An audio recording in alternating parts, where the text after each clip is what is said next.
know what that intro means. Of course, you did anyway because you clicked on the video and the Vol Bros. But we are the Vol Bros. This is another episode of the Vol Bros. My name is Evan. This is my brother Rustin. We are two Vol Bros who are actually bros in real life, and we are ready for some football time in Tennessee. Home opener tomorrow at 5 o'clock Eastern time on SEC Network Plus against Austin Peay. As you all know, every time we do a preview show, we have 3 questions that we answer. So our first question tonight, Rustin, what do you expect to see, or not, actually, what do you want to see tomorrow against Austin Peay? Probably a couple of things that are pretty basic. I want to see our offensive and defensive line just absolutely dominate because they should. Absolutely. It shouldn't even be difficult. They should just from start to finish, and even second and third string, they should manhandle Austin Peay. And if they don't, that's an issue. And then I want to see us get out injury free. Amen. We need to handle business, get the starters out, ideally sometime before halftime if that's possible. Let the younger guys get a lot of reps, and make it to Florida healthy. Absolutely. Exactly what Rustin just said. The thing I want to see, and you let us know in the comments what you want to see as well. Just a man in Michigan said, "Is Let's Go Peay the best chant in college football?" Yes, it is. Yes, it is. It certainly is. The thing I want to see the most tomorrow is one of the 2 things Rustin said. I want to see no injuries. That's what I want to see, because this isn't a knock on Austin Peay. It's just the straight reality of the situation. Austin Peay is the weakest team on Tennessee's schedule this season. And so I would very much like to see the starters come out in the first half, score about 38 or 42 points in the first half, and then they don't see the field in the second half. Heupel typically doesn't do that. Typically, he wants the starters to at least come out and do the first drive on offense and defense in the second half. So hopefully after that first drive, he feels confident enough and he's able to take them out. Nico plays all the rest of the third quarter, maybe part of the fourth, and then with 10 minutes left in the game, our boy Gaston Moore, comes in the game for the last 10 minutes of the game. So that's what I would love to see. News came out earlier this week on Vol Calls that Heupel said that Cooper Mays would not be playing this week in hopes that he's fully healthy for Florida. A day before that, we find out that Keenan Peely is going to be out for multiple games. We don't even know how long. The most concerning part of that was, I believe the exact words were, "It's not a season-ending injury yet." That is concerning. Those aren't good words you want to hear, especially for Keenan Peely. But obviously we hope, wishing him nothing but the best, that he is recovering quickly. But we don't want to hear those words after this game because it's Austin Peay. You don't want to hear those words after any game, but especially not after Austin Peay. Yeah. So that's what I want to see the most. Doug agreed. Welcome, Doug. Welcome, Just a Man in Michigan as well. Doug said he didn't want to see any injuries. Totally agree. Tyler said, I would like to see us react well to what Austin Peay will show us. I'm assuming that's Austin Peay and not Austin Price. Yeah.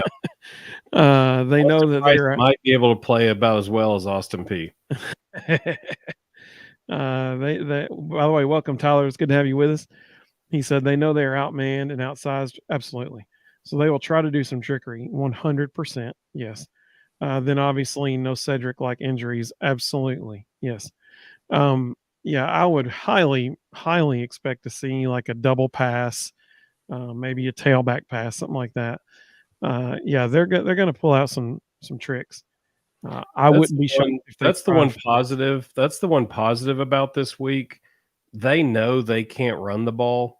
They ran the ball 23 times for 39 yards. That's a 1.7 yards per carry average against Southern Illinois. So they already know before they even walk in the stadium, they can't run the ball. So they're going to come out throwing it all over the yard. And, we didn't really get tested last week. So, I expect to see 2, maybe 3 interceptions, maybe even a pick 6. That'd be nice. I think that's going to be good for the secondary because Virginia didn't really do anything to make them make plays. So I think it'll be good for them to have a weekend where all they're seeing is the ball in the air.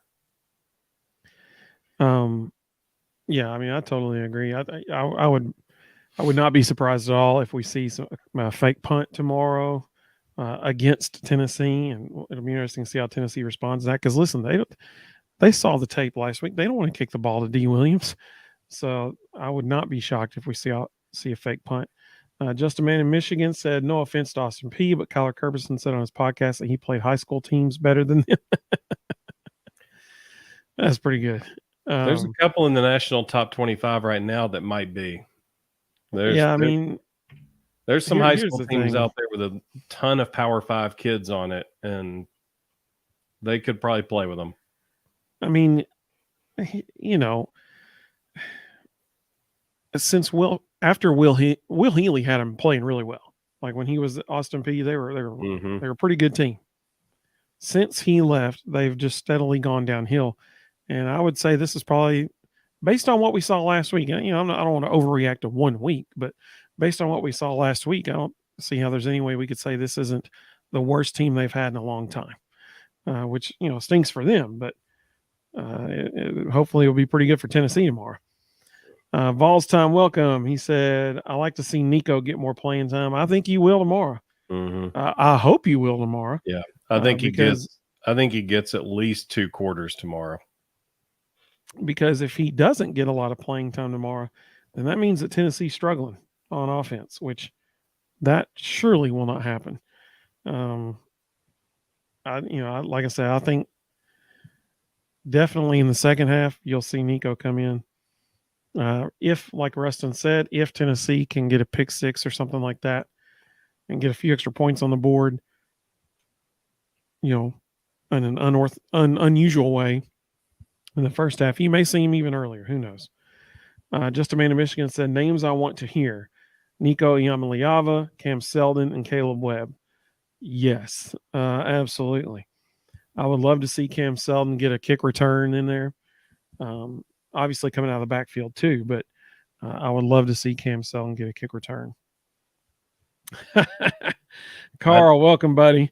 I wouldn't be surprised at all if the few times they get to kick off, they just pooch it to the upbacks. I don't think. Oh yeah. I don't think they want to deal with Cam Seldon or D. Williams, and I don't think they'll let them touch the ball. Yeah, I mean, if you can't kick it through the end zone, they ain't going to kick it to them. That's for sure. Carl, welcome. He said, "With our pass rush, we will see Austin Peay." Let's go, P. Let's go, P. Doug said, "IMG is loaded with D1 talent." Yes, they are. Yes, they sure are. We saw that when they played Lipscomb Academy out of Tennessee last week, I think it was, or 2 weeks ago. Lipscomb is incredible, and IMG just put it on. Lipscomb was incredible. Yeah, that's true. They're not as good this year as they were last time. No, I mean, they're not as good this week as they were last week. Well, yeah, they lost Deuce Knight. Yeah, he went home. So when your starting quarterback leaves after week 2, there's a problem. Yep. Just a man in Michigan said a shutout would be sweet. Yep, totally agree. We'll get to that here in a little bit when we give our score predictions. Carl said he didn't want to see an injury like Akron last year with Tillman. Absolutely, 100%. Totally agree. That is the one thing that I want to see tomorrow. Well, I guess the one thing I don't want to see is any injury. So we want to get out of this week. We don't want to hear words like we heard with Keenan Peely this week. We want to get out of this week with no injuries. And I'm still not convinced that Keenan Peely got injured during the game, because how did we not know? You know what I'm saying? I think it may have happened during practice on Monday or something. I don't know, but maybe he did get injured during the game. I don't know. All we know is it's an upper body injury, and the words they said were it's not a season-ending injury yet. But he definitely won't. Go ahead. Sounds like a torn muscle. That's the kind of thing you would have an immediate surgery on to repair. Usually, it's about a 3 to 4 week recovery. Then, depending on how your body reacts, based on what they're saying and the fact that they went back and watched, they talked about they went back and watched game film to try to figure out when it happened. Usually that means they're looking for some kind of weird movement with the shoulders or the arms to try to figure out when in the world it tore. He had so much adrenaline running, he didn't even feel it when it happened. And, after the game said he thought it was a stinger and then realized later, probably when he couldn't pick his arm up, that he had torn. I'm guessing it's probably a torn bicep. That happens a lot to linebackers. That's just totally a guess, but that's pretty common injury for linebackers. So I think that's probably why they're saying it's not season ending yet. If his body responds well, then he might play the last 4 or 5 games. Yeah, I mean, we can be confident that he will not be there for Florida. No. I mean, I'm sure he'll be there, but he's not going to play. He's probably not even playing against South Carolina 2 weeks after that. Then they have a bye week, and then they get A&M at home. Maybe that'd be, I think, a best case scenario. Carl said, he wants to see the freshman linebackers. Yeah, well, we're going to tomorrow for sure. Justin Man Michigan said, "Thank God we landed Arian Carter." Absolutely. So Carl also said, with Cole visiting, want to see the freshman linebackers. So Chris Cole is on a official visit this weekend. He's one of the top linebackers in the next recruiting class. And Brian Jean-Marie, this is how bad they want this kid. Brian Jean-Marie flew to his game, in his high school game tonight, Friday night. After the game, Brian Jean-Marie is flying back to Knoxville while the Cole kids family flies on a separate jet back to Knoxville because NCAA rules don't allow them to be on the same jet. So they're flying 2 separate jets back to Knoxville so they land at the same time, and Brian Jean-Marie can be there when he gets off the plane. That's how bad they want this kid. So he's the real deal. That'd be a nice little addition if they can land him. Carl said, potential for early playing time. Well, I mean, yeah, because if you got Keenan Peely and Aaron Beasley leaving this year, and you've got Elijah Herring and Arion Carter stepping in for them, and you got T-Lander behind them, well, that's only 3. So you need more than 3. So absolutely. Everybody's playing time. Yeah. Everybody's still up for grabs until early signing day. After Clemson's game the other night against Duke, I would love to know what Sammy Brown's thinking right now. So I don't know if it was accurate or if it really was true or not, or somebody just pretending to be him or what. But there was a tweet online from an organization that was supposedly quoting him, saying that game kind of opened his eyes and he may have to reevaluate his recruitment or something like that. I don't know if that's accurate or not. Like a man in Michigan, or just a man in Michigan said, that's big. We got Cole into a visit before a decision. If he follows recruitment, whatever team he visits, they seem to get the lead in his recruitment afterwards. Yeah. And that makes sense for 18-year-old kids. They're seeing facilities and stuff like that. Doug said he heard that he would really like to visit to Southern California. But it's like just a man in Michigan said, it's literally been every visit is the greatest thing since sliced bread. He keeps changing after every visit. Yep. So the key with him is going to be who gets the last one. And Rebecca said, Rebecca, welcome. Good to have you. She said, I wondered the same thing about Sammy Brown. Yeah, it'll be interesting to see what ends up happening with him. Our second question of the night, and y'all let us know what you think what your answer is in the comments. Who will have a big game tomorrow? You want to go first? You want me to? You can. Is it allowed to say everyone? Because I mean, it's like, who will have a big game? Well, everybody is. Who? The question really should be, who's going to have the biggest game, I guess.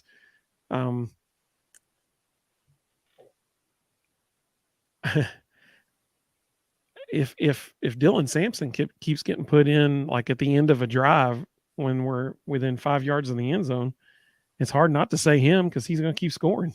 But I'm going to say, I would say Joe Milton, but I don't think he's going to play more than a half. I'll go Jabari Small.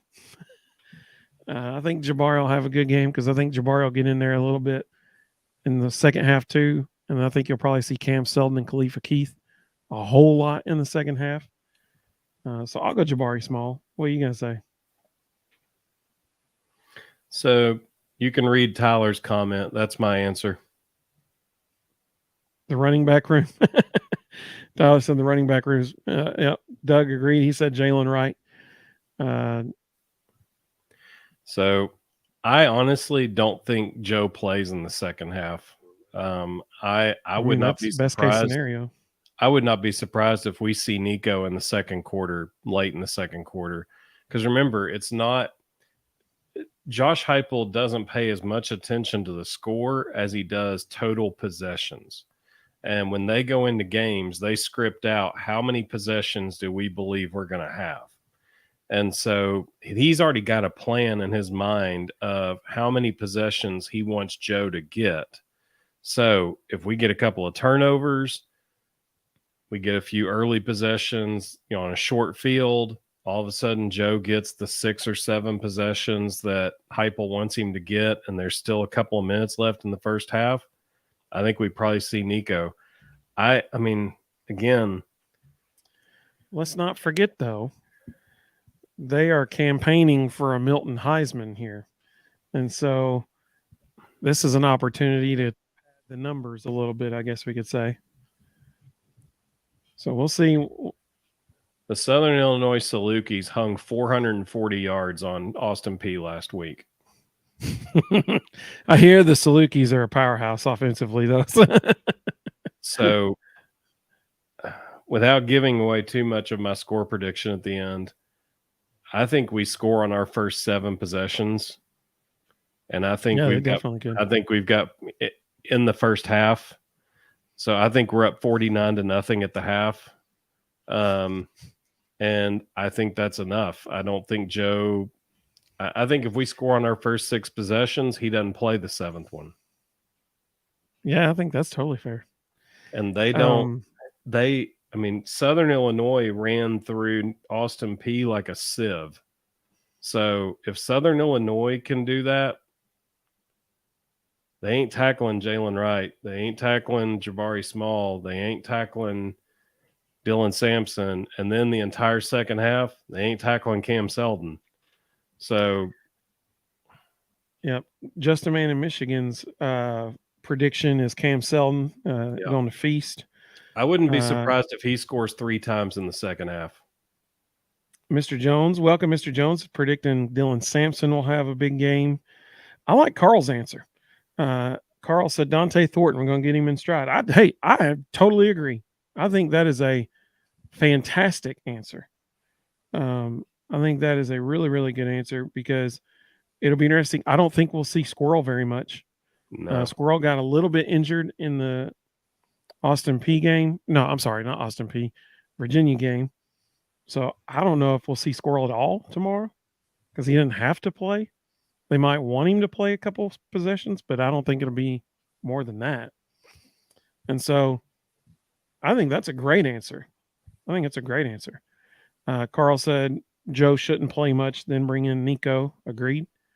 Khalifa Keith, yeah, that's also a good prediction because he should be. I mean, if you give Cam Seldon the whole third quarter, at least part of it, he and Cam Seldon and Khalifa Keith will probably be rotating at minimum the whole fourth quarter, potentially the whole second half. Mr. Jones says Keaton has a bounce back game. I 100% believe that you will see a deep shot to Ramel Keaton, and he will catch the ball this time. I 100% believe that. I totally agree. That's in it. He saw the tape.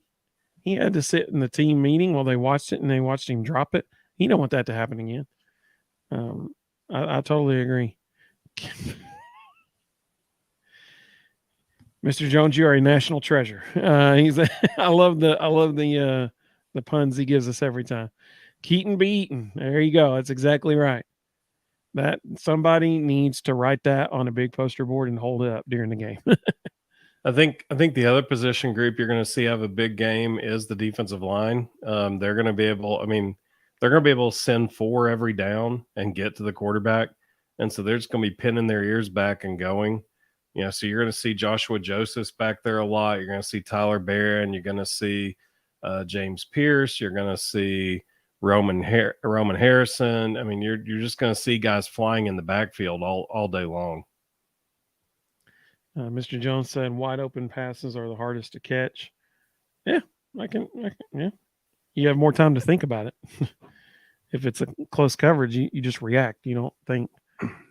So this is an interesting question. Doug, I'm going to save your question for the end because I think that's a really good question.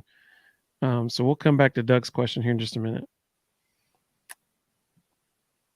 Oh, gosh.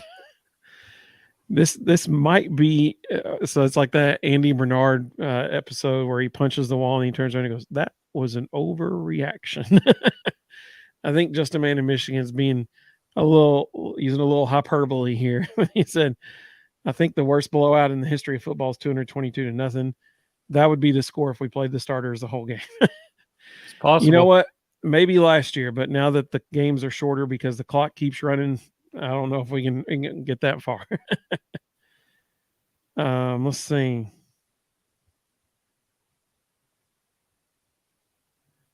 Carl said, is Banks still using Austin Price as linebacker? I have no idea what that means. You gotta explain it to me. You gotta explain it to me. Let's see. Yeah, Doug, I'm going to come back to your question here in just a minute, but let's go to our last question of the night here. What do you think? You can start. What do you think will be the score tomorrow evening? I think we score on our first 7 possessions and go in at the half 49-0. I don't think they cross midfield. Sorry. It just is what it is. I don't think they cross midfield. And then I think we unload the bench and play all the 3rd and 4th stringers the whole second half. And I think even then, Cam Seldon probably gets 3 touchdowns in the 3rd quarter. I think Khalifa Keith gets another. I think they finally get across midfield against our scrubs and get the opportunity late in the 4th quarter to kick a field goal, and we win 77-3. Woo! That's a lot of fun if you're a Vols fan. I mean, that would be amazing. That would be amazing. I'm basing that solely on numbers. Like it's not an act. It's like, it's not guessing. I'm literally looking at the actual numbers. And I mean, the reality is they're not, I'll be surprised if they get a first down in the first half. So that's 0 field goals, 11 touchdowns. Correct. I don't think they can tackle us. I don't think there's ever going to be a stop. I don't think there's ever going to be a stop that forces a field goal. Yeah, I understand. I think that's a great prediction. I'm going to go 65-10. So I'm almost at 70s, but 65-10. So the other night we did a crossover show with a podcast out of Colorado, and Evan gave that 10 number, and I about passed out. And I made the comment then, I'm going to make it now. If Austin Peay scores 10 points, we fire Tim Banks. Like that should never be an option. I mean, listen, we all know it gets late in the 4th quarter. We're up 65-3. Yeah. Our walk-on safety played 4th quarter snaps against Alabama last year. I understand. He's who's going to be out there at the end of the game. He's still better than anybody on Austin Peay's team. I agree. I don't know. I think there's just somehow they luck up and get a touchdown or at least 2 or 3 field goals, but late in the game. So I think that, we score 9 touchdowns, and I think at some point Charles Campbell gets to come out and kick a field goal in his first appearance in Neyland Stadium with his whole family there. He doesn't need to kick a field goal. He's going to get to kick 11 extra points. That's Man's leg true. can only take so much. That's true. We're going to let the walk-on kicker kick the last two. A side note, shout out to the cheerleaders who are going to be hopefully doing a whole lot of push-ups tomorrow. I hope they're ready for that. Yeah, they're going to be ripped by the end of that game. They're going to be feeling it on Sunday. They're going to wake up and be a little sore. So that's my prediction. I was pretty close for the Virginia. For Virginia, I predicted 45-17. It was 49-13.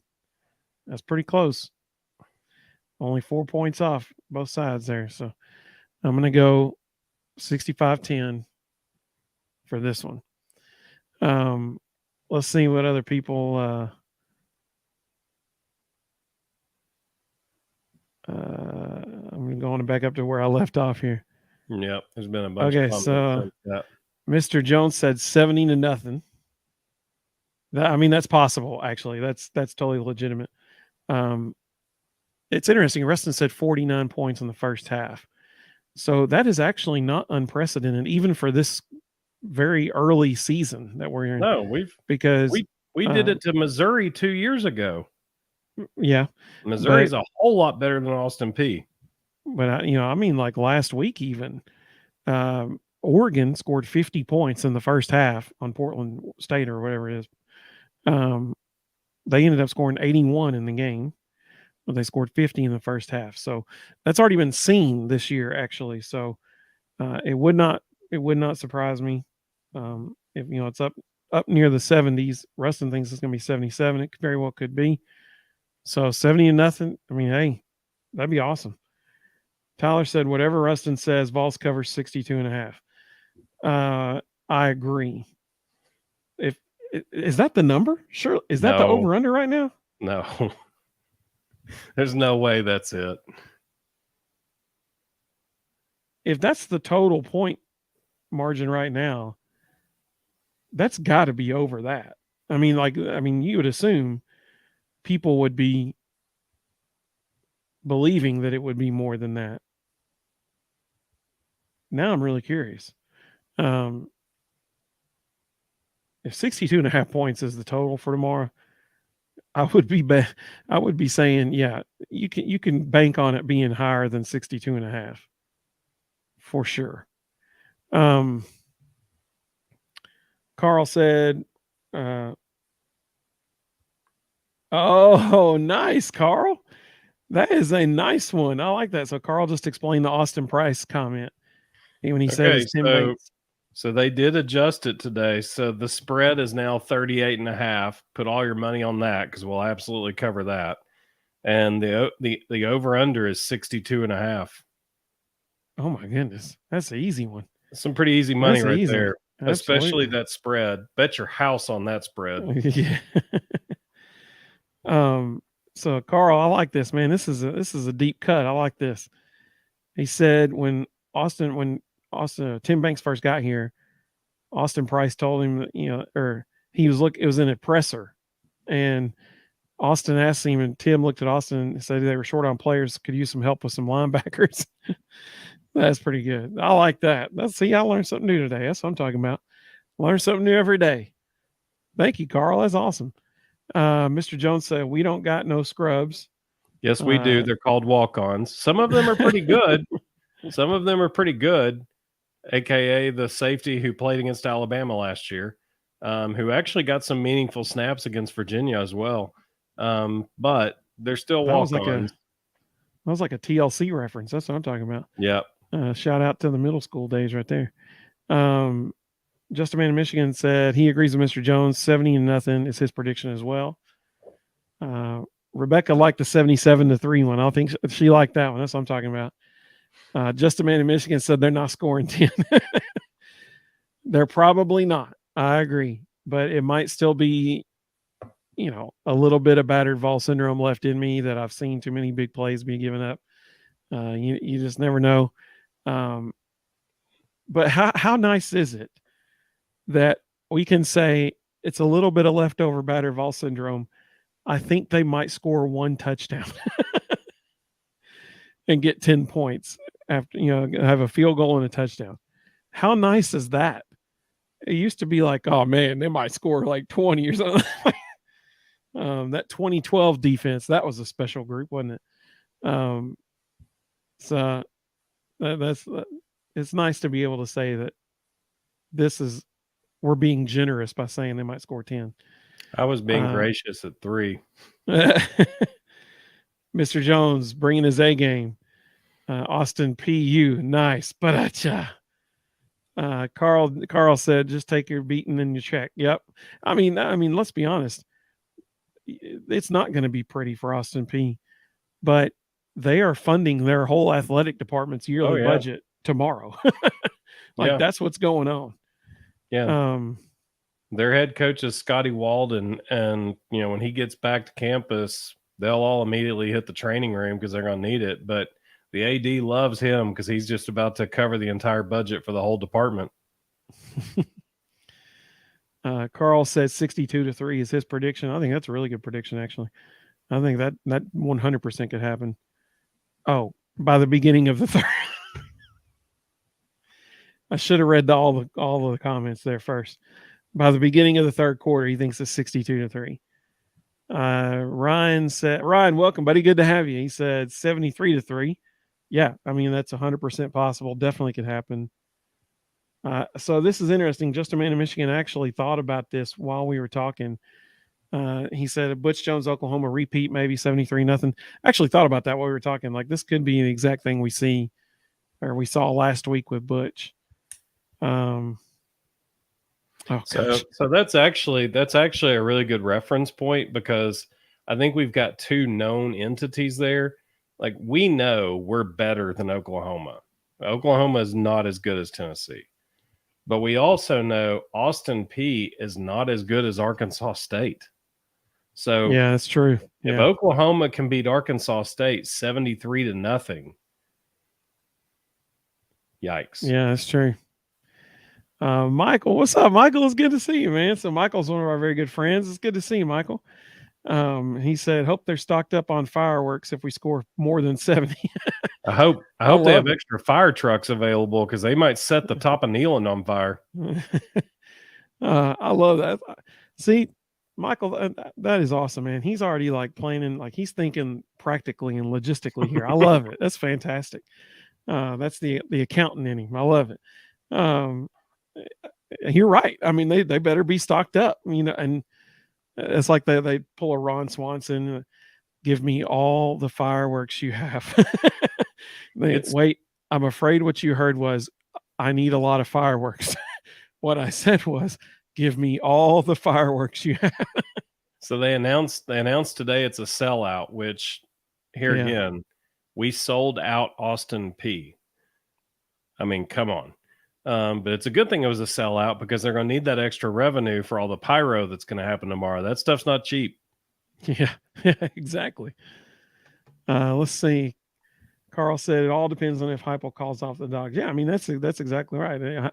How willing is he to keep pushing the tempo, pushing the ball down the field, that kind of thing? That's what we're going to find out tomorrow. But I think the issue is, just like we talked about last week with Virginia, even when he calls off the dogs, if he just runs inside zone with Cam Seldon, Cam Seldon's better than the other 11 guys across the line of scrimmage. Yeah. So, I mean, there's only so much you can do. Like, you're just naturally going to keep scoring. So Mr. Jones, I agree with Mr. Jones. He said Austin Price is more of a offensive lineman, defensive lineman body type. I agree. Austin would probably agree with that too. Tyler said Batterville Center will kick in for the majority of people on Sunday. Yeah, that's typically when it happens. And also the hangover from the game for a lot of people who are there late into the evening Sunday night. Probably what'll happen there. Doug said, will they even get 10 first downs? Okay, so now that we've done our score prediction, I'm going to go back to Doug's question that I skipped earlier to save, because this goes hand in hand with what Doug said a minute ago. So let me scroll back up to here it is. Okay, so Doug said, do you think Austin Peay will have over or under 250 yards of offense. All right. Now, if we think about this here, 250 yards of offense means they get down the field only 2.5 times. That's it. So that's not a whole lot. You could probably equate that to at least 10 points. I don't think so. So here's my answer. I really don't think they make it to 250, honestly. But I mean, here's the deal. At what point do you think, okay, it's the quantity of possessions that they're going to have? Let's be totally honest. Austin Peay is going to have the ball a lot in the first half because when we get the ball, we're going to score really quickly. Like that's just the way it is. Think about the end of the first half against Virginia.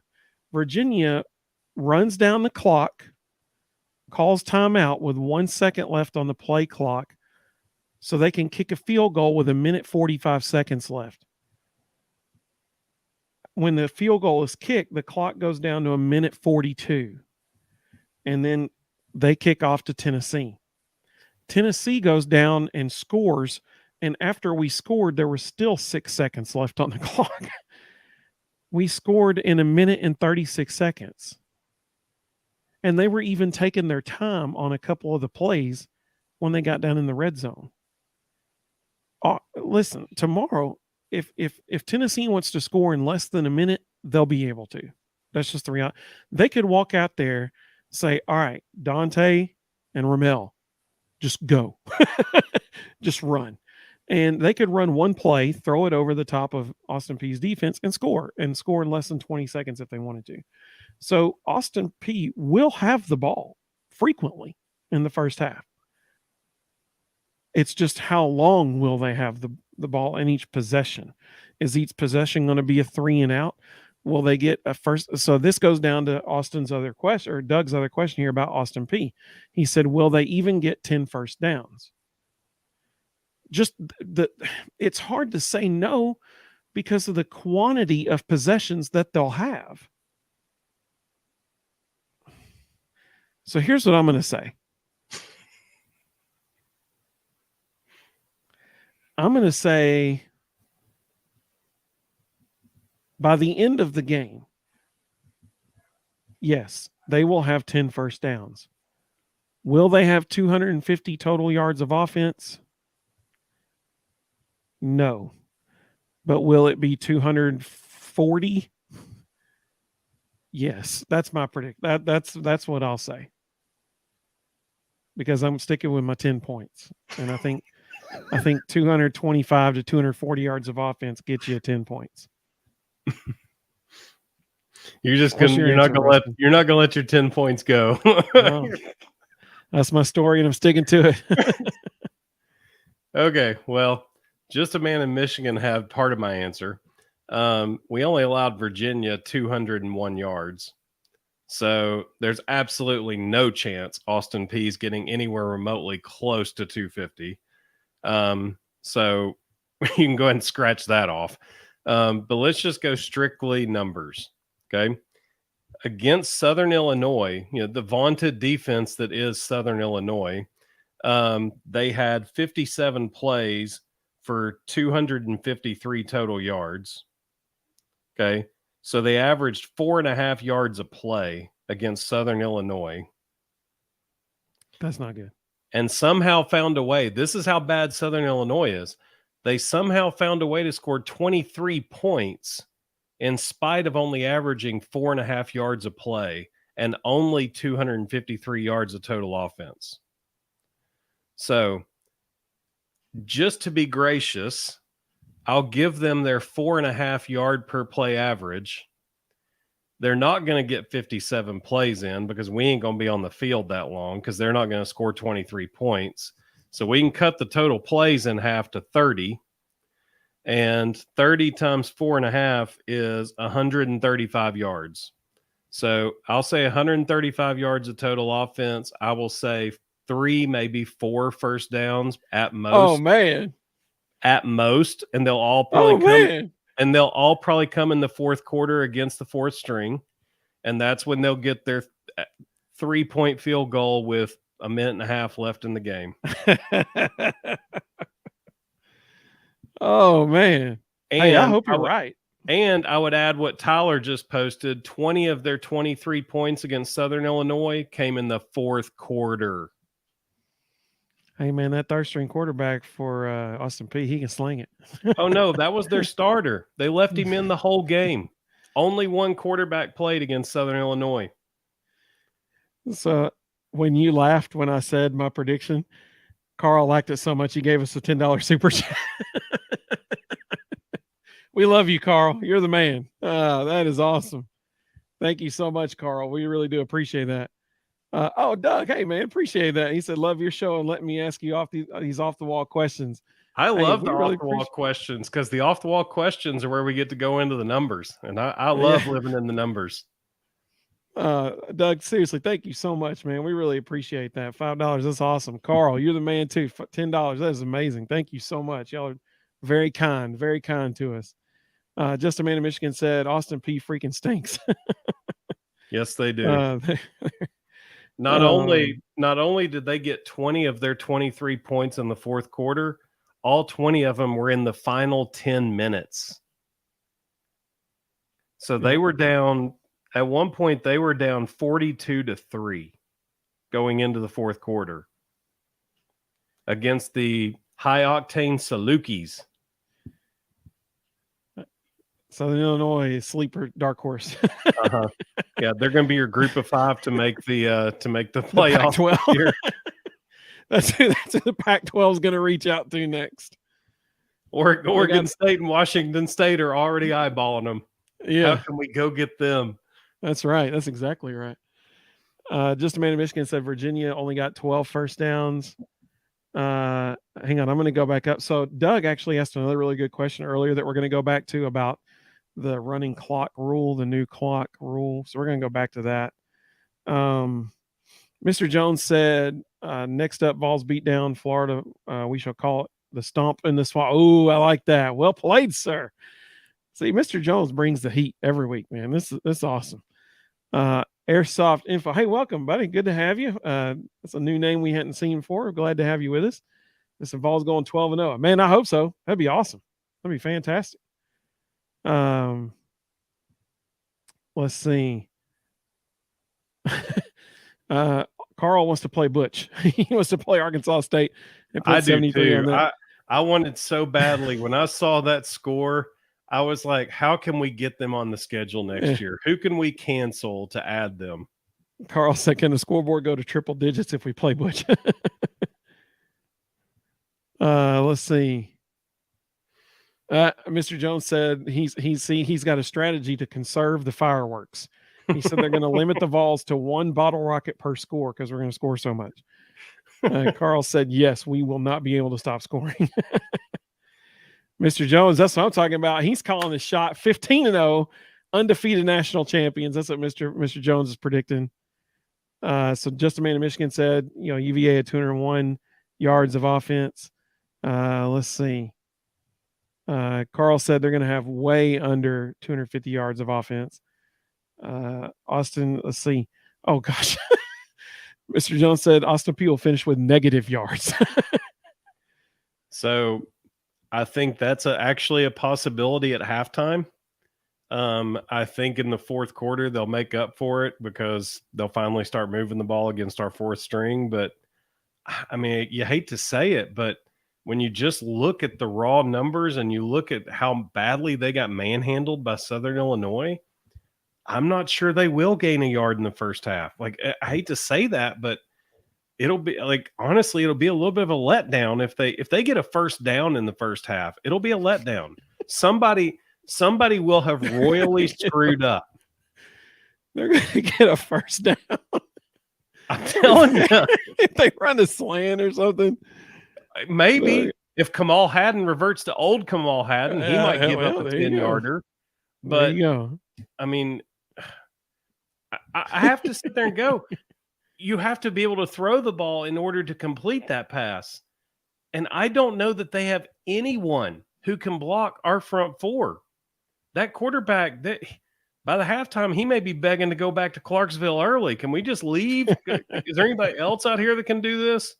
Yeah. Let's see what else. We got Carl said our third string is better than Austin Peay starters. Yeah, that's accurate. That's totally accurate. Totally agree. Oh yeah. Justin Man in Michigan agreed. He said this game is a glorified scrimmage. Yeah, without a doubt, this is the weakest opponent on Tennessee's schedule this season. Jeremiah Thielander is a third string linebacker for us. He would start as a true freshman for Austin Peay, and when his career's over, they'd put his number in the rafters. I mean, it's let's see here. Let's see. Carl said this is the only scrimmage we get besides UConn. So UConn's way better than Austin Peay for sure. UConn actually might be better than Virginia. I mean, they had a good little showing last week. Doug said, everyone feeling good about your picks this week. I think I'm going 10-0. So we're going to show our picks here in just a second for this week. So y'all just heard it. Doug just predicted he's going 4-6. Just a man in Michigan said, so after Mississippi State won their Super Bowl against Southeast Louisiana, who you got in Mississippi State versus Arizona? Great question. We will show that in just a moment. Actually, we're gonna show that. I got it pulled up, ready to go on the screen here in a minute. Carl said Vols will only have one loss this year. We will not win champions of life. And so that's the only loss we're going to have, is we won't be champions of life. Carl agreed with your comment on Thielander. Oh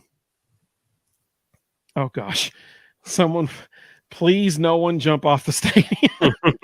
Please, no one do that. Public service announcement on the Vol Bros. Please, no one do that. Let's see here. What else we got? Tyler said, I want to play FCS schools every week so we can get these Rustin zingers. Yeah, Rustin and Mr. Jones, I'll bring the zingers for you every week. It's not all FCS schools, just the horrible ones.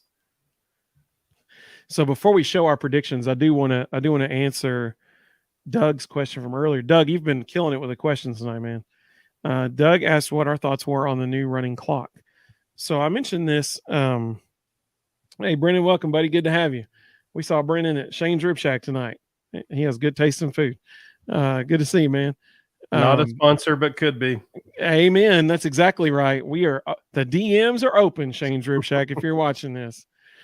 But we were, like Rustin mentioned, we were on a show based out of Colorado, Bustin' with Rustin. That should be the new name of the show, actually. That's what I'm talking about. We'll just pick a team every week and rip on them.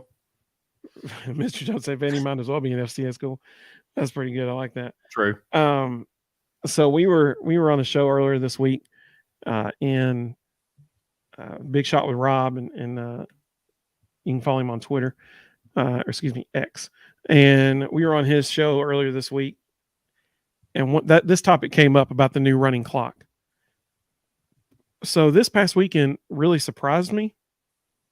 First of all, my favorite quote of the whole weekend came from Chip Kelly, as UCLA is going into the locker room at halftime, and the sideline reporter comes up to him and asks him about how he felt like the first half went. And he said, this new clock rule's killing us. We only had the ball 4 times in the first half. And then he looked at her and he goes, but y'all got your commercials in, right? Like that. And then walked off. It cracked me up, because that's the thing. If you look at the amount of time the game is actually being played, it's shorter, but the actual length of the television broadcast is the same. There's just way more commercials. That's all it is. The actual gameplay is shorter. Here's what I found very interesting, though.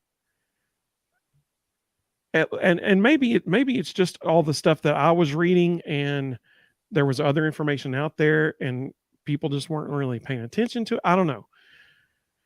But going into the season, I thought it was just going to change on first downs. That's it. Like the clock would keep running on first downs. I thought that was unless there's less than 2 minutes left in the half.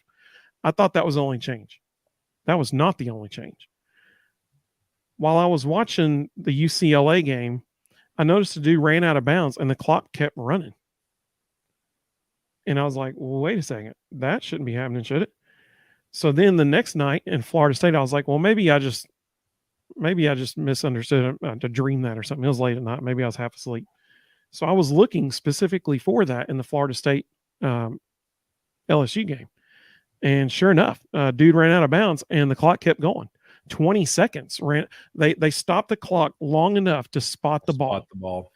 And as soon as the ball was spotted, it immediately started again. 20 seconds ran off the clock before the next play happened. So it is not just on first downs. It's when they go out of bounds as well. So here's what I'm really curious now. I'm going to watch for this tomorrow, but does it keep running on incomplete passes? That's my next question. I didn't know it was going to keep running on people going out of bounds. So what about incomplete passes? Does it keep running on those too? That's my next question. That's what I'm going to be looking for tomorrow as games are being played tomorrow. Let's see here. Tyler said, Doug said that the clock, Doug, what you're saying is the clock stops on incomplete passes before 2 minutes left in the half. Am I understanding that correctly? I do like Tyler's question. He said the new rule, and Brennan agrees about the money being involved here. Carl agrees too. Spot on. It's about money. Just a Man in Michigan said running clock is just a classic corporate cash grab. Yeah, I mean, the way more commercials, less gameplay. I mean, that's what's going on. But Tyler said the new rule is advantageous to Tennessee because of how much the defense is on the field compared to the offense. Yep. Now, so if you haven't seen the video that we were talking about, that the podcast we were on based out of Colorado, I encourage you to go watch that because Big Shot Rob, the guy we were on there with, makes a really good point. He said he believes that this new clock rule is going to help Tennessee because since the games are shortened, if Tennessee can score early, teams will know that they have to start throwing the ball more. They have to go forward on more on fourth down because they will not have as many opportunities later in the game to score because they won't have the ball as many times.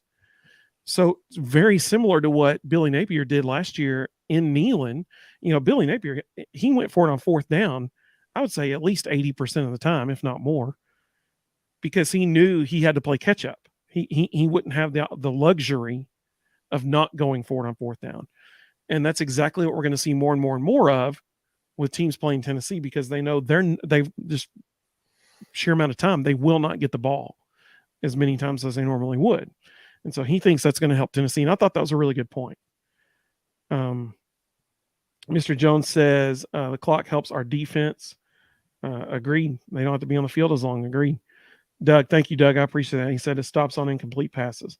So there you go. So there's one similarity from last year. That's good. But this is just the NFL rule. And what I hate about it is 100% about money now. But if people will remember the reason this rule got put in place in the NFL was NFL games were taking too long. And the NFL Players Association said there was too much opportunity for injury and they wanted a way to shorten the games. And so they put this rule in place.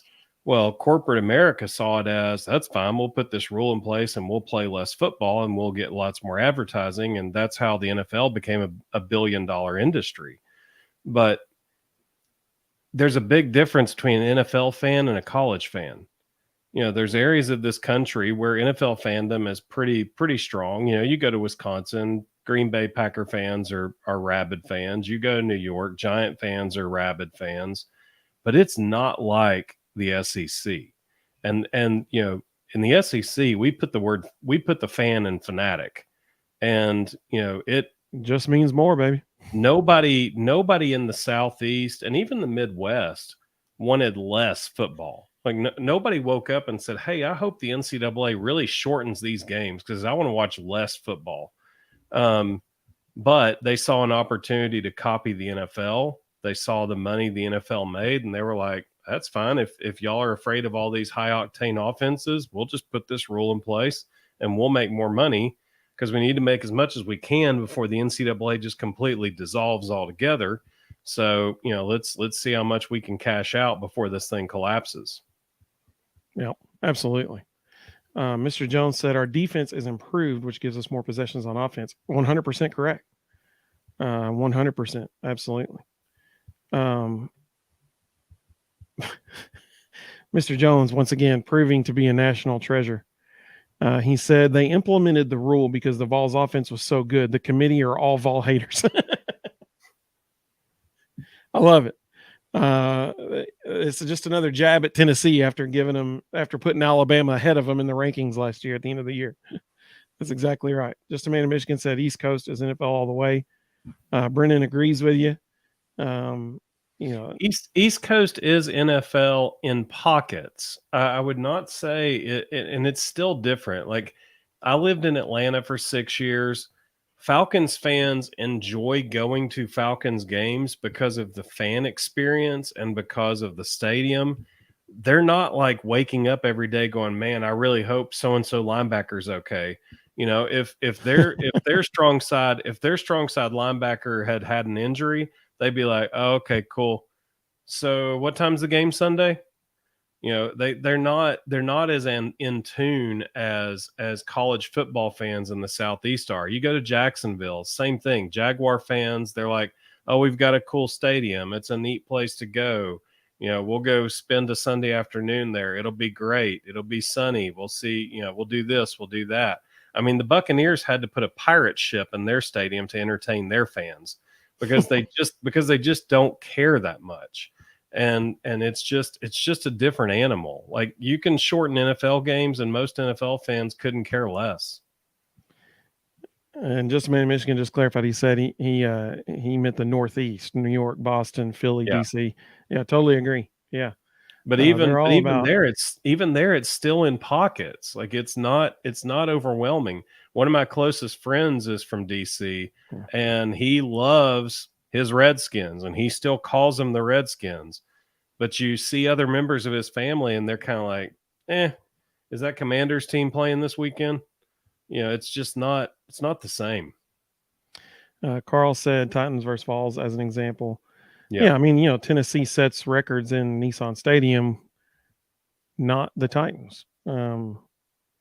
It's the SEC country, I think, is a little bit different than the rest of the whole country. It's similar in the Midwest. You go to Iowa State, Nebraska. I mean, Nebraska sells out every weekend for a team that has, for the last 10 years, been as bad as Tennessee was. Yeah. They're going to show up. Wisconsin, they don't miss. So I like Evan's question. Evan, welcome, buddy. Good to have you. You have a great name. He said, "Do you see a change in offenses with these rule changes?" So here's my answer to this question.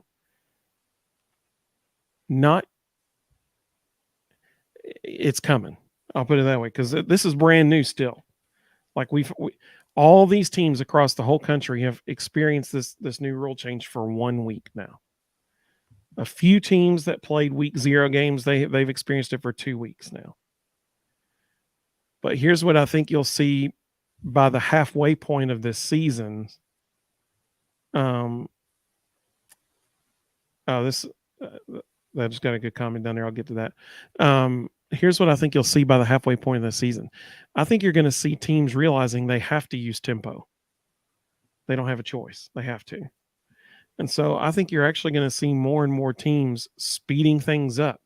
I think you'll see by next year, because listen, you can't put in an offense like Tennessee's at that speed in the middle of a season. So I think next season, I think you're going to see more and more teams trying to do what Tennessee's doing as fast as they're doing it. I think that's what we're going to end up seeing. I could be totally wrong, but I don't see how they have any other option. Or go the polar opposite. Evan's an Alabama fan, and Evan Meyer, not Evan Pierce. And Evan Pierce is a closet bammer, but Evan Myrick's an Alabama fan, and what he's watching is, Nick Saban is taking their offense the opposite direction. They're going back to bully ball. they're trying to impose their will and shorten games. It's more the NFL style. We want to try to impose our will, slow things down, attack you on the ground, and then go play action, play good defense. So I think it'll go one of two ways. I don't think you'll see these teams anymore that kind of play both and are kind of, we can go fast or we can go slow. I think it's going to be, you're going to choose. We are either a bully ball team or we are a hyper speed team, and there won't be anything in the middle. Yeah, because I mean, you're exactly right. If teams can slow the game down by holding the ball, then that's one Yep. way to combat the new clock rule. Let's see. Carl said, how many NFL stadiums have 100,000 plus? Yeah, 0. Absolutely. Just a man in Michigan. So he makes a good point. He's the one who posed that question initially. Yep. And he said, college teams have alumni, NFL teams don't. That's one reason why you see so much love and loyalty to college teams that you don't see quite as much with NFL teams, especially, like I said, especially in SEC territory. You can't even say, I was going to say, you can't even say Pac-12 territory anymore because they're not there anymore. But, geographic, you can't say ACC territory anymore because now they got coast-to-coast teams as well, and SMU. Mr. Jones said Big 4-star on campus. Yeah, Boo Carter's going to be on campus tomorrow as well. So there'll be multiple people there. Brendan says, so what you're saying is UT's office is going to be a new standard. I think potentially for a lot of teams, if not by next year, then the year after, as long as these rules are in place. Because teams know, like, I wouldn't say their offense is going to be the new standard. I would say their offense is going to be the standard for some teams. And, some teams are going to revert back to we're going to pound the rock and we're going to wear you down and we're going to run this clock out. And we're fine to beat you 20-14. Yeah. Mr. Jones said Alabama averaged 4 yards a carry against MTSU. So it's not a great stat against MTSU. It's not right. I've actually got it right here. Alabama carried the ball 40 times for 205 yards for an average of 5.1 a carry. So, I mean, still not, amazing. Like, Jalen Wright was averaging 9.5 yards a carry last week, something like that. You got to remember they're going to be different. Their explosiveness comes from the quarterback running the ball, and he had a big day. He averaged 7 yards a carry. But I mean, even if you're averaging 5.5, that's a first down every 2 plays. Yeah, that'll get the job done. As long as you're averaging 4, you'll get the job done. And they spread the wealth around. They had a ton of guys carry the ball, and they all got pretty equal carries. They don't have their typical showcase back, but they've got a lot of solid ones. So in response to Evan being a Bama fan and the comment about Alabama, just a man in Michigan said, "Go Longhorns." I like that. This is why I love doing this. Colton, good to see you, buddy. I just saw Colton on there. Good to see you. Mr. Jones said SEC equals superior. Mr. Jones, you are the man. Like, you must have like either just a lightning fast mind to come up with these sayings and stuff, or you've got like a library. If you're not writing all these down, you need to start writing them down because these are gold, man. I love it. Superior to every other conference. I like it. Evan said that Alabama's defense is also all or nothing, lots of blitzing. This year, yeah. A lot of that's because of their confidence in the secondary, though. They've got some dudes back there, and if you can play straight man, you can send extra guys, and they've got a lot of confidence in those DBs. So some orange blood is starting to show up. Alabama Tuscaloosa's and Crimson Slime. Carl has a really good point here. So in reference to holding the ball, slowing it down, making people, forcing people to try to stop you to get the ball back. He says you can only do that if you have Jimmys and Joes. And he's exactly right. And he said only Kirby has played bully ball effectively recently, and that's true. Um, I fully expect Georgia to try to do to us this year exactly what they did last year, which was shorten the game by not letting us have the ball. Let's see. Well, that's a little bit of recency bias. I mean, yeah, Sure. Kirby's played bully ball the last 2 years, but let's not forget prior to that, Nick Saban won 5 national championships in 11 years, and it was all playing bully ball. So, he may not have the running backs he typically has this year, but the ones he has are solid, and he's probably got the best offensive line in the SEC. So, he's Yeah.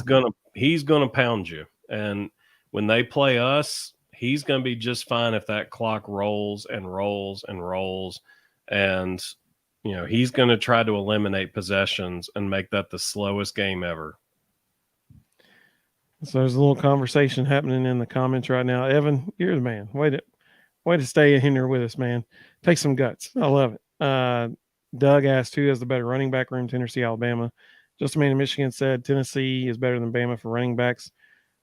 This year, I would have to agree with that. Yeah. Tennessee's running back room is loaded. And Evan agreed. He said Tennessee has the better running back room this year until Alabama builds depth with the young guys. I mean, there's no doubt about it. Alabama brings in massive running backs every year. Like the kid, I can't remember his name. They got committed this year from place down in Atlanta. Buford. Is it Buford? I can't remember. Buford. Big old guy, man. 5-star running back. But I mean, I don't think anybody can argue that this year Tennessee has, if not the best running back room in the country, it's a top 3. And that's taking my orange glasses off. That's just being straight up. Yeah. Evan said Justice Haynes. Yeah, thank you. I couldn't remember his name. Thank you. And I think everybody would agree with that. Yeah, we've got 4 future NFL players in our running back room right now. I mean, it's the talent in there is just ridiculous. So this is a good. I'm glad Just a Man in Michigan said this because, okay, if we can fast forward just a few weeks here, Just a Man in Michigan may have just talked about the deciding factor in the Tennessee Bama game this year. Who's going to win? Tennessee's defensive line or Bama's rushing attack? And I'll be honest with you, I think that's a perfect analysis of that game. Whoever wins that battle will win that game. And when we say Bama's rushing attack, that includes Jalen Milroe. Tennessee's defensive line is certainly better than they were last year, and they were good last year. But Tennessee's defensive line is easily better this year than they were last year. And so that's a really good point. That'll be very interesting when that game rolls around. Saban is happy, not good for everyone else. Believe Noise will be bad at Bama. Most difficult task, no illegal motions. I think that's a great analysis, Carl. Yeah. Carl's exactly right. You want to talk about so the environment that Tennessee is going to create for South Carolina this year, that is the same type of environment that Alabama is going to create for Tennessee in Tuscaloosa. Mr. Jones said, and Bryce Young is gone. That's exactly right. And Bryce is what kept Alabama, for the most part, neck and neck with Tennessee in that game last year. Evan said it all depends on if Jalen Milroe can develop in the passing game. Yeah, I mean, I think all of Alabama fans, and Evan, that's right. The game is in Tuscaloosa. That's what I totally agree. It's what we were saying. Doug said we need to put a spy on Milroe. I'm sure that it'll be Aaron Beasley. Aaron Beasley, yeah. Which makes this Keenan Peely injury even more interesting because if he can be back by then he can be a big part of helping that defensive line stop the run. If he's not, we're going to be leaning on Elijah Herring and Arion Carter to be that guy because Aaron Beasley is going to have to be the spy on Milroe. So Mr. Jones is right. One thing that Tennessee can do to help get that crowd a little quiet is if they score early. Just like they did this year or this past season, they scored early. They got to do the same thing. Totally agree.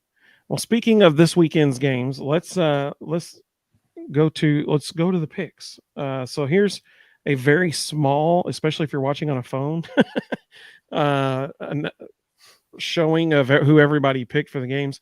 So this first game is Ole Miss at Tulane. Only one person, all Vols 84, picked Tulane. Now So they're 0 and 1.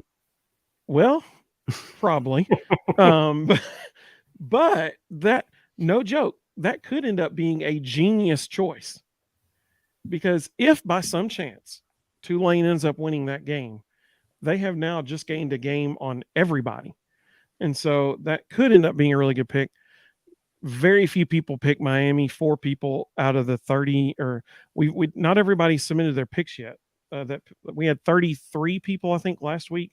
Only 26 have submitted so far this week. So remember, you got to pick them every week. If you joined us last week, you got to keep picking if you want to be in, potential to have that Alumni Hall gift card at the end of the year.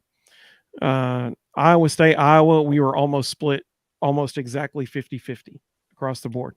I'm really stunned that many people chose Miami. There were 4 that chose Miami. Yeah, I still think that's a lot. I agree. So I picked Ole Miss and Texas A&M, and I think you did too, right? Yeah. All right, Iowa State, Iowa. Who'd you pick? I took Iowa State only because it's in Ames. If you look at the numbers, they're almost identical. So because the two teams basically are identical statistically, I took the home team. So I picked Iowa State as well. That's always a good game, always. Even in years when one's ranked and one's not, which is the case this year, it's always a good game. And so because it was at Iowa State, I went with Iowa State. Texas and Alabama, only 5 people picked Texas. Who did you pick, Rustin? Bama. Yeah, I did too. Pitt and Cincinnati. I probably like a 60-40 split, maybe 65-35 in favor of Pitt.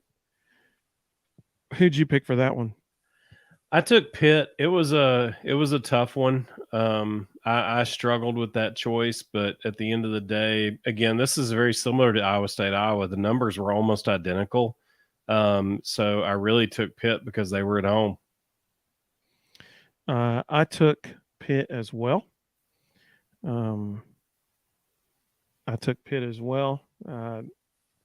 Both teams had very good showings week 1. Yep. We still don't know a whole lot about either team, but we know Pitt's going to be physical, so I picked them. Doug said that he thinks, Doug, are you referring to the Iowa State one? Is that what you're referring to? Because we both picked Iowa State for that one. Just a man in Michigan said Miami usually cranks it up a notch versus top competition at home. Yep. Carl said Cincinnati lost their coach. Yep, that was actually another reason why I chose Pitt. He did leave a full cupboard though. That Cincinnati roster is really strong. Doug said that he was talking about the Iowa State game. Zach, what's up, buddy? What's up? Zach's with us. He said he's in beautiful Pigeon Forge. That's what I'm talking about. Zach, you got tickets for tomorrow? That's what I'm talking about.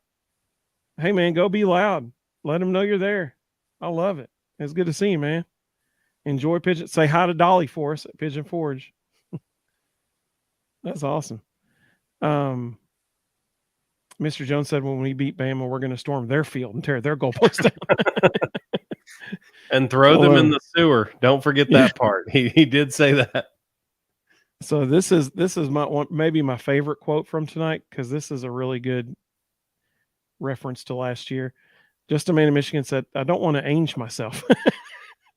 But Bryant Denny wasn't that loud last time I went. I think it's going to be pretty loud for the Vols coming in there this year. If I'm Texas surprised beats Bama, then Bama will get beat by 2 UTs in 1 year. That's good. That's great. Yeah. I'm surprised 6 people chose Washington State. That's a really good Wisconsin team, and Fickle is an excellent coach. So I picked Wisconsin. Did you pick Wisconsin? Oh, yeah. So all of our picks have been the same so far. Last week, our picks were almost totally different, which is why I ended up doing really poorly and you did really well. We had 3 games that were different and it totally swung everything. No So love for SMU. literally 0 people chose SMU. Nobody chose SMU. They're playing at Oklahoma. Here's the deal: SMU actually played really, really well last week, and the reason I put them on the list for this week is because they played way better than I think anybody thought they would. They actually had a really good game last week. I think Oklahoma wins that, but I do not think it's a blowout by any means. I think they might win by like 14 points. I mean, like it's not going to be 73-0 kind of game. That's going to be a pretty good game. They maybe 17 at the most, but I think it'd probably be more like 14-point win. Wisconsin at Washington State. The weather should not be a factor here because they're both so high up in latitude that it should be about the same weather, so that shouldn't be a factor. Wisconsin has Luke Fickell as coach, so I chose them. Arizona at Mississippi State. So somebody asked us this earlier what our pick was in that because they know the history with us in Mississippi State. We are adored in Starkville. Yes, absolutely. So only 7 people chose Arizona. I chose Mississippi State. Who did you pick, Rustin? I stuck with my picks at the beginning of the year. I said Mississippi State would go 4-8, and this would be one of the 4. So I've got them winning. Yeah, that's why I chose them as well. I said this would be one of the 4. But in our video that they all loved so much, I think we did say, but be careful with Arizona. Mm-hmm. We said be careful, but we did pick them to win. Carl agrees. He thinks Mississippi State's going to win. We've had a couple Shane Beamer hot dog related questions that we're going to come back to in just a minute because those are pretty good. Oklahoma State at Arizona State. Okay, only 1, 2, 3, 4 people picked Arizona State. I picked Oklahoma State. Who did you pick? Oklahoma State. So I think Oklahoma State wins, but man, oh man,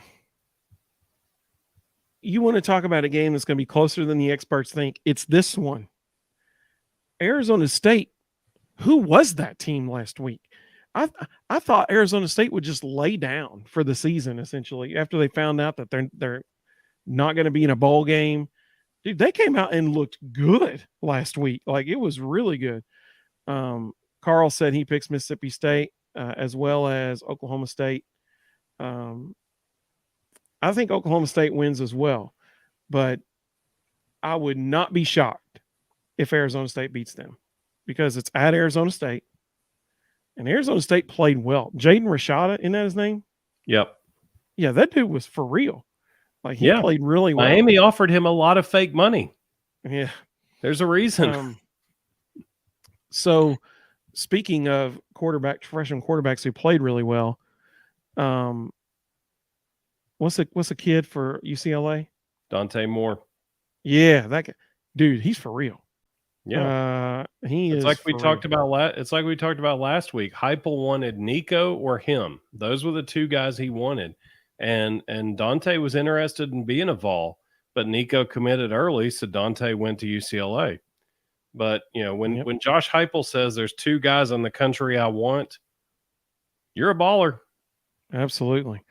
I would be shocked. I don't see how they can keep him off the field. Like they were rotating last week. I don't see how they can do it anymore. Mm-hmm. That kid can play. Carl said, did Arizona State get that quarterback from Florida? Yes, they did. That is the guy that left Florida because of all the crazy NIL stuff and went to Arizona State. You're exactly right. That's who that was. Miami offered him a boatload of money that they weren't necessarily able to create or prove they had. But then Florida took it a step further and told him that they had an NIL package for him that was in the obscene millions of dollars, and they didn't $8 million, and they didn't actually have any of it. Yep. And so, then he threatened to sue the university. Then he sort of did kind of start a lawsuit, but then backed off of it, signed with Arizona State, and left. But he had 2 different schools in the state of Florida offer him a lot of money that they didn't actually have. Billy Napier. That's right. Yeah, I mean he had signed his national letter of intent and everything, and he ended up leaving. Um, Zach said he hopes Oklahoma State wins. Mr. Jones says, "I'm a man. I'm 40." Versus your former play to win the game. Oh, I love that. That's great. I love it. So the last game, now this is maybe my favorite game of the whole week, other Yep. than Tennessee, Florida, or Tennessee, Austin Peay. Auburn at California. I Of all the games on this whole list, I spent the most time deliberating over Auburn at California. I finally settled with Auburn because I think they have better athletes. But man, oh man, it would not surprise me at all if California wins that game. California hung 58 points on North Texas last week. North Texas isn't some slouch team. They're good. I mean, they're not good, but I mean, they're not bad. So I'm saying that is an extremely close game. Plus, it's at 10:30 at night Eastern time, which is 9:30 at night Central time. Auburn's a Central time team. That's a late game. Very, very good, interesting game. Who'd you pick, Rustin? I took Cal, and I think that's a great pick. And I struggle with this one as well, but I'm trying to go back to the reason I took them. Last week, Cal ran the ball 56 times for 347 yards. Auburn's weakness right now is the defensive line. And you're at Cal against a very good defensive coach in Justin Wilcox who can slow Auburn down, and you're playing a team that ran the ball for 347 yards and 6 touchdowns last week. So, yeah, that's not a good combo. Because it's at Cal and because they can pound the rock like that, and Auburn's biggest weakness is their defensive line, and because Justin Wilcox is a defensive genius, I think Cal grinds it out and wins this thing. I think it'll be an absolute show to watch. Absolutely. I'm staying up to watch it. Yeah. But I think Cal has the one thing going for them that Auburn hasn't. Auburn just doesn't have the dudes yet to stop. Yep. Some of the comments that came in, Carl said Miami is IOU. That's pretty good. Justin Man of Michigan said, give me Cal all day. Carl said Auburn. Tyler said he's a closet Hugh Freeze fan. I'm not a closet Hugh Freeze fan. I love Hugh Freeze. I loved Hugh Freeze when he was at Ole Miss. I don't care that he cheated. They all do. He just got caught. I think Hugh Freeze is a fantastic play caller. I love the way he runs offense. But I think Saturday he's going to run into a defensive play caller who has a more established program, is excellent at calling the defense, and has really good players. And I think Justin Wilcox is going to be able to slow him down enough to beat him. I love that Evan said True Auburn Bama is overhyped. I love that. That's great. This might be my favorite comment of the night. Mr. Jones has now gone philosophical and he's getting like metaphysical on us here, thinking about this and getting just real, I guess not metaphysical, but very practical. In real life, a bear would beat a tiger. It's hard to argue that bears are pretty awesome things, man. So, I mean, that's a good way of looking at it. Caleb Long here. Caleb, welcome. I think I missed a comment from Caleb earlier. He gave his prediction. He said 66-3. Oh, gotcha. Okay. Sorry about that, Caleb. Glad you're with us, Caleb. He said Cal 45-38. Ooh, that's actually probably a really good prediction. Man, that could be a real good. That would be actually that's good. That's good. I like that actually. Carl said he's staying up watching that game. Brennan's wife said War Eagle. Brennan's wife is an Auburn fan. Just a man in Michigan said he's not going to bed until 2 a.m. that night. Yikes. Yeah. I just did that math as you were talking about that 10:30 kick, and I was like, Oh my word. We're not going to get done till 1:30 or 2 in the morning. Yep, that's right. I will probably end up. I tried to stay up watch the UCLA game last week. I made it until late in the third or beginning of the fourth quarter, and apparently I fell asleep on the couch at that point. My guess is that'll probably be what happens tomorrow night. Mr. Jones says, "Why does Auburn fly out an eagle if they're the Tigers?" Because Tigers can't fly. Duh. Yeah, I know there's a story behind that, and I'm sure I've never been to Jordan Hare Stadium, so I'm sure it's absolutely incredible to watch that thing do that. But I don't know the story behind it. Carl said SEC talent, a little more edge. Yeah, that's why I chose Auburn. So a year from now, I'll agree with that. But right now, Auburn doesn't have SEC talent on defense. They have some SEC talent on offense, and they've got a couple of good players at linebacker and DB, but their defensive line is not very good. This is a funny comment here. Smokey would beat all the Bears and the Tigers because he has guns with him. So that we're assuming Davy Crockett has now joined Smokey on the mascot trail. And Davy's bringing weaponry. Oh, hey, thank you, Caleb. We appreciate that. I love your podcast, and you all are the best. Keep up the good work. We really appreciate that, Caleb, a whole lot. Thank you very much. Justin Man in Michigan said he saw Jawan Jennings.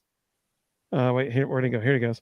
Jawan Jennings dunk on the barn in Jordan Hare. That's cool. That's a cool story. Tyler said, Rustin, the mean green ain't walking through that door. Okay. And North Texas is not very good, but the roster is decent. And their head coach got a promotion and got to go. I mean, Tennessee kicked the tires on North Texas's coach before they hired Josh Heupel. I mean, the dude was good. And, you know, he built a quality program. Like, there's still some guys in that program that I guarantee you Deion Sanders was calling everybody on the North Texas roster. You know, when they had a coaching change and there were guys that were open to leaving, I guarantee you Deion was on the horn calling a bunch of those guys. You know, so they've got some guys. That's not a crappy team. So this is cool. Justin Man in Michigan was in Jordan Hare for the Tennessee game in 2018. So he got to see the Jonathan Kongbo and Jarrett Garantano victory in 2018. That's the game that Jeremy Pruitt, it was at that game that the legend of Jeremy Pruitt began, as far as like people thinking he was the man, because it was during that game that the camera caught him on the sideline tell Balin Buchanan, blitz, go now. Like he audibled the play, and Balin was on the sideline nearest him as corner, and he told him, go blitz right now, like right before they snapped it, because he saw something in Auburn's offense, and Balin got a sack out of it. Yep. I'm not sure I agree with this take from Evan. Auburn is a poor man's Ole Miss. He's a Bama fan. He can't help it. Like it seeps through him. Let's see here. Just Michigan wants us to go back to the hot dog question. We've had a lot of hot dog emojis on the box. So it's time for the hot dog questions. The questions were: is Shane Beamer going to feed the chain crew hot dogs this week? And what was our thought about how he just went off on the chain crew for the hot dogs? So I have thoughts about that. You go ahead. Well, you go first, because I've got two promotional ideas for Danny White that I think need to happen. So you go first. Okay, so here's my thing.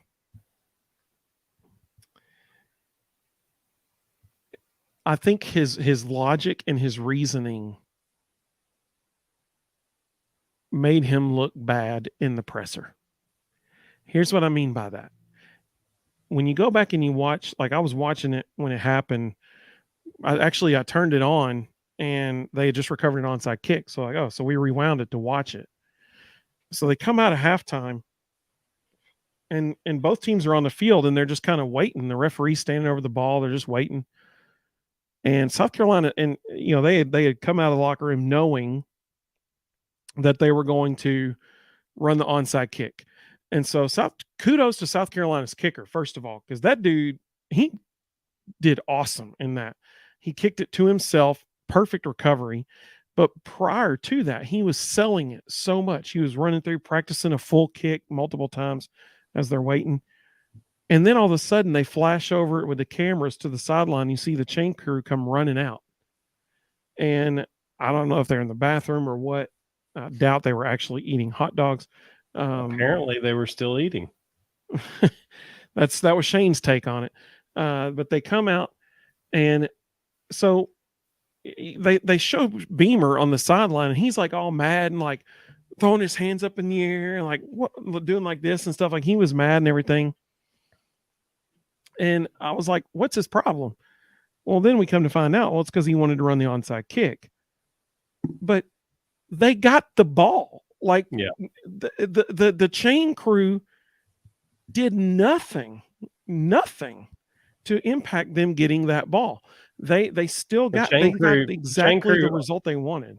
The chain crew also did nothing to impact them blowing it 3 times inside the 10-yard line. Yeah. And allowing 8 sacks. Was it 8 or 9? I can't remember. I think it ended up being 9. And so, I mean, mention that. Say, that's probably why we lost. Don't blame the chain crew. And he made one other. I can't remember what it is now, but I remember thinking that's even dumber than the chain crew comment. He blamed somebody else right after the chain crew, and I can't remember what he said. But I just watched it, and all I thought was Butch Jones 2.0. And I'm just sitting there watching it. I was expecting a 5-star heart or champion of life comment at any second. So I've got 2 things I want to see this year. When we play Texas A&M, I want the Tennessee Athletic Department to make checkerboard neck braces and have them setting on every seat in Neyland Stadium, so that when Bobby Petrino enters the stadium, all he sees around him are checkerboard neck braces. Danny White, okay, make it happen. Seriously, if they did that, that would be amazing. Oh, it'd be incredible. The other thing I want to see is during the South Carolina game, during every timeout, I want them to announce over the loudspeaker that it is Support Staff Appreciation Day, and we have free hot dogs for all support staff at any time, as many as they want. And name the support staff, the chain gang, the side crew, name them all. And let's just do free hot dogs for all the support staff that whole day. And they could say, please don't pay these prices and don't pay any more and change that up a little bit. Yep. Yeah, that's pretty good. Justin Man Michigan said that 2018 game was the Alontae Taylor Three Stooges fumble recovery game. Caleb Blanc. Oh, Caleb, good question. All right, so he had his thinking cap on. He had his thinking cap on. A whole little. He said, what's your prediction for the Colorado-Nebraska game? Because it wasn't on our list. And originally I was going to have it on the list. And then I saw what happened last week and I was like, nope, taking it off. Because everybody should pick Colorado. Here's the thing. If Nebraska struggled to score against Minnesota, there's no way they're going to keep up the pace with Colorado. Colorado's going to score. I mean, we saw that last week.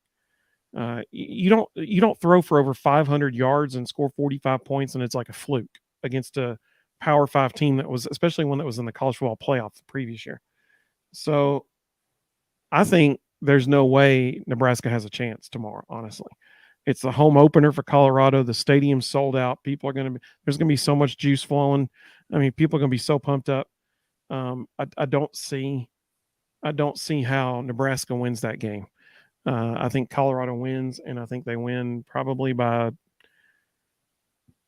at least 20 points. I mean, there's no way Nebraska is going to keep up with them, because Nebraska was, when they had success offensively, it was through running the ball, including with their quarterback. Well, Colorado's just going to throw it all over the field again. So that's how I see that one going. Evan said he hates Auburn. I love it. This is actually Carl's spot on. I love this. He said, We should, in the South Carolina game, we should serve the chain crew chicken nuggets, especially the chain crew that is on South Carolina's sideline. Yep. Those guys I particularly. want a concierge standing right next to Shane Beamer with a platter in his hand, ready to serve the chain crew at every break. Just a man in Michigan said James Pierce is going to be eating USC Juniors O line like hot dogs on the. I like True. that. Yeah. Let's see. Oh, Doug. Good. Doug's on fire tonight with these questions, man. So, undoubtedly, I don't think anybody in America can say that Mike Elko's win against Clemson was, that was clearly very impressive. I think we could say it was a dominant win because they just kicked their tail. I mean, the final score was 28-7, but it was not 28-7. It should have been 28-0.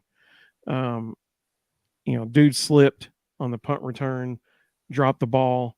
I get that. Lost his footing. I get it. That's the only reason why they ended up scoring. So I think that's a really good question. Who comes after him? Yeah, I think that's probably way too early. Personally, I think it's way too early to even guess. I'm sure there'll be some teams that you might think, well, okay, this team's probably going to do well this year. They'll be looking for somebody, but you also have to consider who knows, like financially, where some teams are going to be after this year, because some teams are going to be paying fines to television contract people to get out of their contract with them. Some teams are going to be trying to pay new licensing fees with different. I mean, there's going to be so many behind the scenes expenses for some teams as they're switching conferences. So who knows? I mean, you might say Vanderbilt because it's a high academic school and he's succeeding in a high academic school, but they got Clark Lee. He's an alumni. He ain't going anywhere anytime soon. I think Notre Dame comes after him. Yeah, potentially. Yeah. He was the defensive coordinator. He was the defensive coordinator there under Brian Kelly, and he was loved. And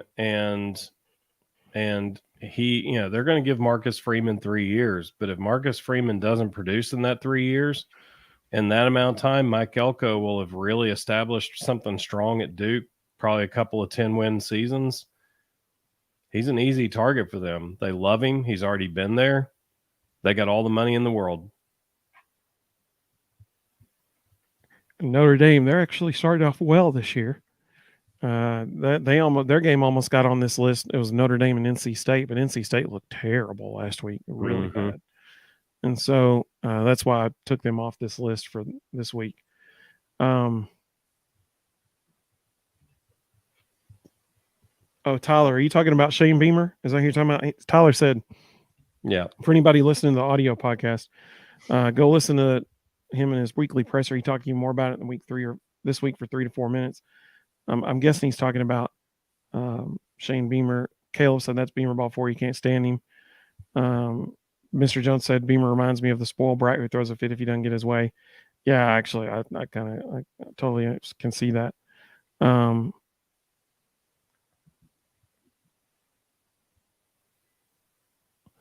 Beamer, it says SEC Network loves Beamer, and they you're right, especially the first 2 weeks of the season, they have been loving him, which really hurt their feelings quite a bit when they tanked Saturday night.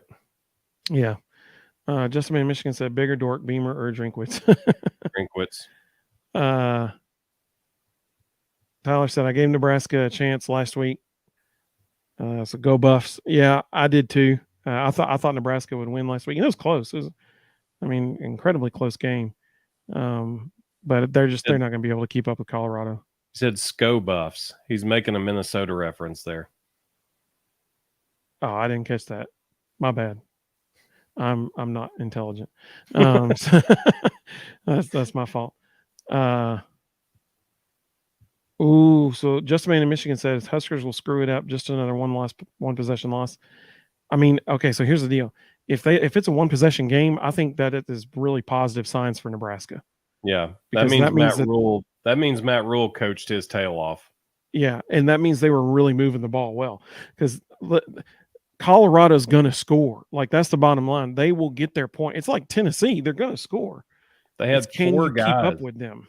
They had 4 guys with 100 yards receiving last week. Like, it wasn't one guy hurting them in the air. Everybody was getting touches. Yeah. Mr. Jones breaking out some more puns. So just so we all know, Colorado doesn't have C's for captains on their jerseys. They have L for leader and D for dog. And so Mr. Jones said the captains for Colorado don't wear C. They wear a D on their jersey. But nice play on words there. Well done, That's Coach sir. Prime to you. Yeah. Let's see. Caleb said intelligent win and game plan for Duke.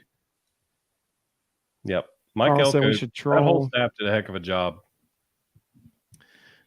Troll Beamer by using the signs that block the signals by having a hot dog on one of them. So that's a pretty good idea, actually. I like that. Mr. Jones said Florida may need a coach if they're looking for Mike Elko. Yeah. I don't see Mike Elko going down there. I just don't think he's a good fit there. I think he would struggle recruiting the state of Florida. It's not the personality of the type of kids he goes after. Justin Man Michigan said everyone leave a like for the Volbros. Hey, I like that. That's a great idea. I love that. That would be fantastic. Let's see. Caleb Longcare said, Rustin, you nailed this year about Ohio State being down earlier this season when we were talking about them. They struggled. Indiana is in a massive rebuild, and Ohio State really didn't do much against them. So Doug said, how does Beamer connect with recruits? Because he comes across so goofy to me. Yeah, maybe so. For those of you who are listening and not watching, I just made the symbol for money. Side note, if you're listening to this audio podcast after we finish going live, you're awesome because we've had a lot of fun. We're an hour and 42 minutes into this thing. This has been a lot of fun. And so if you're listening after an hour and 42 minutes, you're the bomb. Caleb said money talks. It sure does. I love this, Carl. You're exactly right. Carl said, notice no one's worried about Florida. So I'm glad you said that because I do want to talk about what we got coming up next week. We've got a big week coming up. We sure do. Mr. Jones said Dabo can't. He tried to recreate Tennessee's offense, and it's not working for him. And he's right, it's not.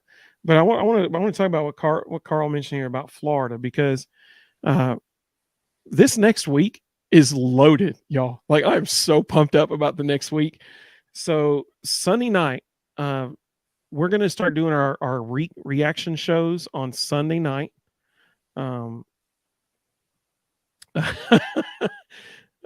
Tyler about Florida. He's like, a lot of Battervall syndrome in 3, 2, 1.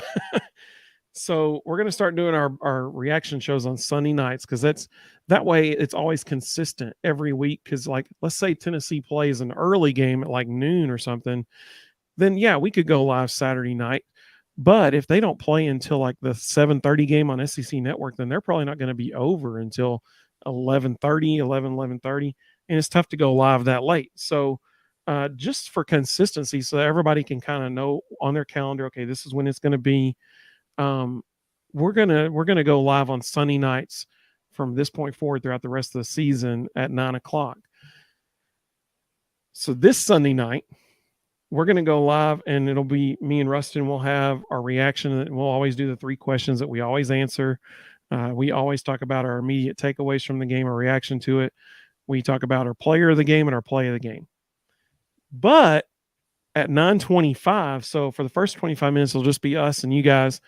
And then at 9:25, we're going to have Jeff and Jim from Off the Bench Sports, or Jeff and Justin, excuse me, from Off the Bench Sports Chattanooga on our show Friday or Sunday night. They're going to give their reaction to the Tennessee game, but they're really coming on to talk about 4 guys.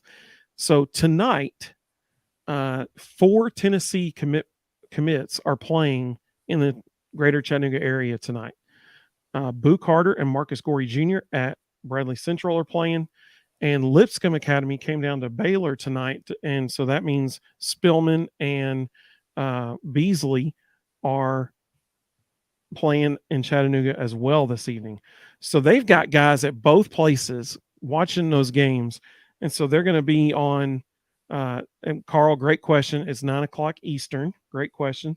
So they're going to be on with us Sunday night, talking about those two games that they got to see tonight. So that's Well, going to and be a there's lot of fun. also, and I'm gonna bring this up to him. There's also Cameron Sparks at Baylor, who is one of Tennessee's top priorities at linebacker in the next class.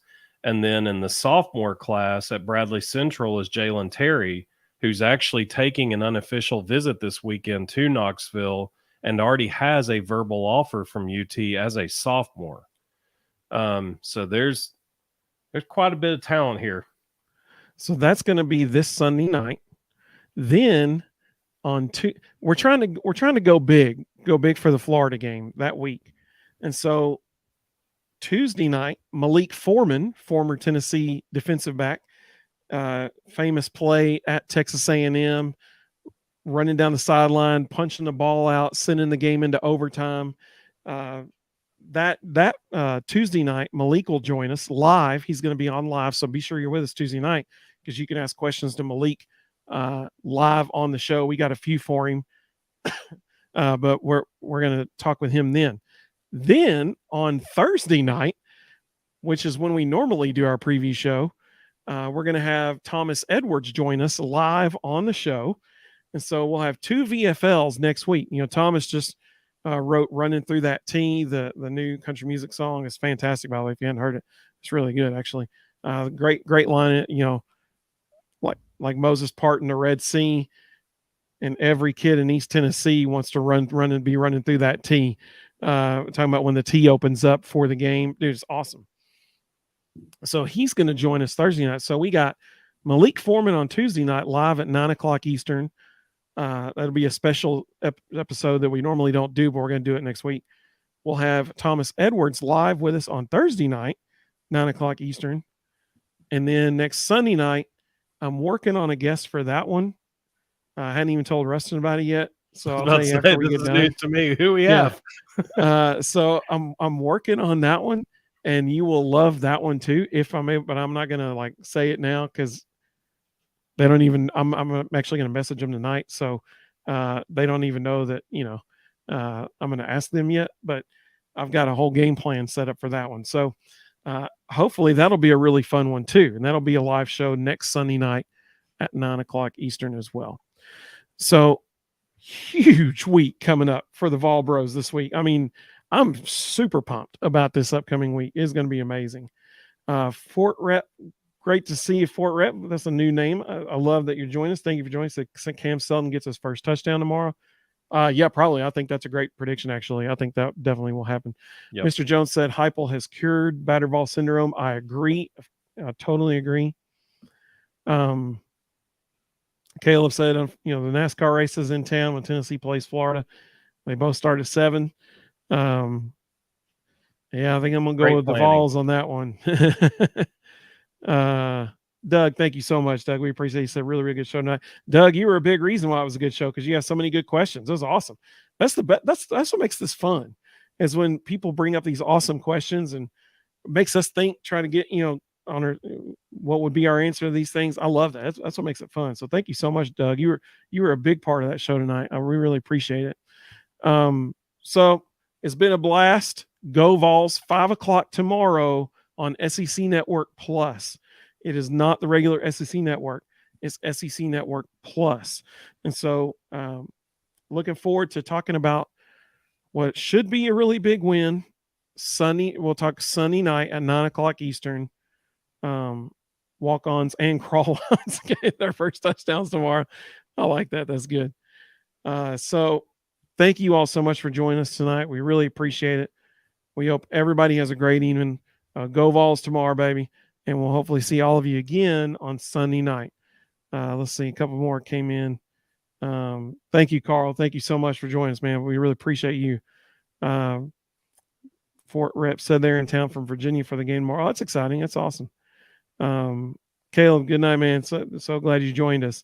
Totally agree, Doug. Go Big Orange, baby, because it just means more. It's exactly right. So we'll see everybody Sunday night.